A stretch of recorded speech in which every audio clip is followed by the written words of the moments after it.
Welcome to week 24 of Deck Trains, a series.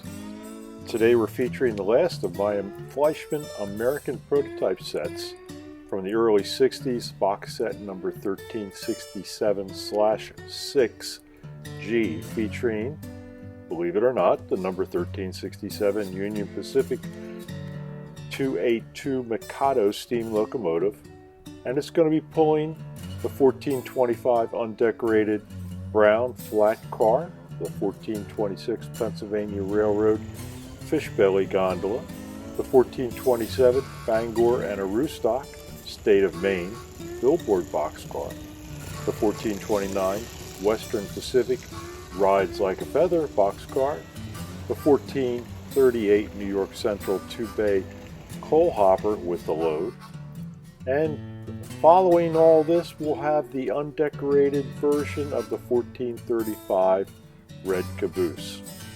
All these units are going to have the NMRA coupler and the black plastic wheel sets, and they appear to be from the late 50s.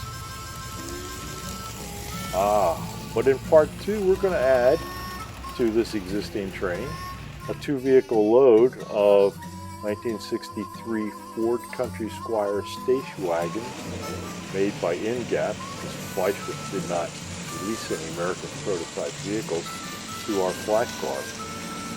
We're going to also add a 1428 Blatz Old Heidelberg beer billboard refrigerated boxcar, a 1430 New York Central Merchants Dispatch Transport refrigerated boxcar, a 1431 Wabash American Refrigerated Transport refrigerated boxcar, and the 1437 Baltimore, Ohio two-bay covered cement hopper.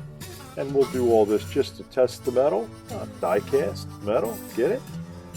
Even in model form, these freight locos pull their weight. This unit was purchased as new old stock in the early 80s. It wasn't, but it was in really good condition, and now I have a little bit of an opportunity to run it and showcase it.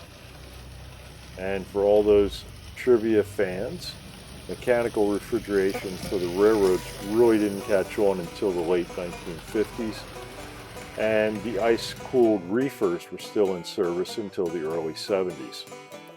It was a tough transition for people wanting to make improvements. You had the ice, dry ice and insulated cars versus mechanical refrigerators.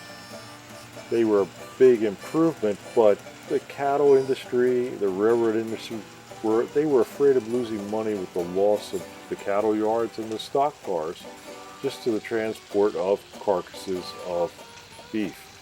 What changed? Well, World War II. We had advances in technology, materials, we started to get a baby boom. Stuff was cheaper to build, buy, and maintain. I can remember when you could buy parts for radios, TVs, and cars and fix them in your house or your driveway. I guess I'm dating myself a little bit here. So now, after World War II, the railroad industry and cattlemen could now make more money by shipping large quantities of carcasses to, believe it or not, a growing customer base. So, that concludes the narrative. Sit back, enjoy the video.